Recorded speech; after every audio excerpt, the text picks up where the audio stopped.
गंभीर बीमारियों से पीड़ित मरीजों के लिए सरकार के द्वारा क्या योजनाएं बनाई गई हैं, उसके रोकथाम के लिए, हमारे गरीब जनता की मदद के लिए। अध्यक्ष जी, बड़ा ही निराशापूर्ण जवाब आया है। मुझे ऐसा प्रतीत होता है कि जब जब सत्र में पिछले 2.5 वर्षों में आपके विभाग के द्वारा जब भी प्रश्न पूछे गए हैं तो आपका एक सेम आंसर है कि हमने इतने जिला अस्पताल, इतने मेडिकल कॉलेज, इतनी डायलिसिस की मशीन, इतने एम्बुलेंस। अध्यक्ष जी, मेरा बड़ा ही स्पष्ट सा सवाल था, और अगर आपने ये बताया है कि आपके इतने जिला अस्पताल, इतने मेडिकल कॉलेजेस हैं, तो मैं इस सदन के माध्यम से जौनपुर से जो हमारा मेडिकल कॉलेज है उसकी कुछ पिक्चर है वो आपको दिखाना चाहूंगी कि जहां पे काला पानी तैर रहा है, जो बिल्डिंग्स हैं वो बनने से पहले खंडहर हो चुकी हैं, ये स्थिति है। और आप इसे गिना करके जवाब देना चाहते हैं कि आप अपने विभाग में क्या कार्य कर रहे हैं। मैं ये टेबल कर दूंगी अध्यक्ष जी, ताकि ये मंत्री जी के पास जो असली पिक्चर्स है वो पहुंचे और उन्हें पता चले कि जो बार बार आप ये कहते हैं कि हमने मेडिकल कॉलेजेस बना दिए, जिला अस्पताल बना दिए, उन जिला अस्पतालों और मेडिकल कॉलेजेस की क्या स्थिति है। कुछ दिन पहले वहां के बच्चे धरना दे रहे थे, जिन्हें हम देश का भविष्य और आगे मेडिकल कॉलेजेस में एज ए डॉक्टर देखने वाले हैं। आज उनके पास न शुद्ध पेयजल है, न बिजली है, न पानी है। हम मरीजों को क्या ठीक करेंगे मंत्री जी? हमारे तो डॉक्टर बीमार हो रहे हैं, कभी डेंगू, कभी मलेरिया और कभी जॉन्डिस से। ये स्थिति है अध्यक्ष जी। It is really shame for the UP health minister and the department of health ministry. और आज सेंट्रल में तीसरे टेन्योर के बाद भी अगर मेडिकल कॉलेजेस की ये स्थिति है, definitely a shame for this सरकार कि आप इस तरीके की स्थिति ला करके रखी है आपने।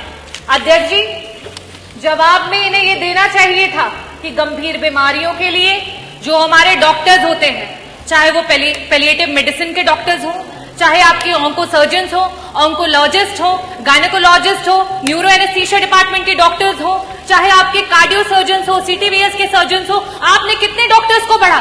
कितने डॉक्टर्स को आपने बढ़ाया? आज पेशेंट्स के अनुपात में आपके पास कितने आईसीयू के बेड्स हैं, कितने वेंटिलेटर्स हैं? अगर ये जवाब आता तो वाकई मुझे लगता कि आपके विभाग को कोई जानकारी है और सही में आप सरकार की और जनता के लोगों के लिए कुछ काम कर रहे हैं। अध्यक्ष जी, मैं वापस से अपने प्रश्नों पे आऊंगी कि मंत्री जी, सिर्फ और सिर्फ आपसे 2 प्रश्न हैं और उसके उत्तर गोल गोल ना घुमा करके सीधी तरीके से बस बता दीजिए कि आज उत्तर प्रदेश कैंसर जैसी बीमारी में देश में टॉप कर रहा है। ये प्रदेश आज इस समय वर्तमान में 2024 में हमारे पास कैंसर के 16 लाख मरीज हैं और हर वर्ष 2 लाख मरीज आपके बढ़ते चले जा रहे हैं। और इन गरीब मरीजों के पास ना तो पैसा है इलाज कराने के लिए और ना अस्पतालों में बेड्स। इन परिस्थितियों में अगर वो मरीज किसी प्राइवेट अस्पताल में जाता है, बड़ा बड़ा एस्टिमेट मिलता है।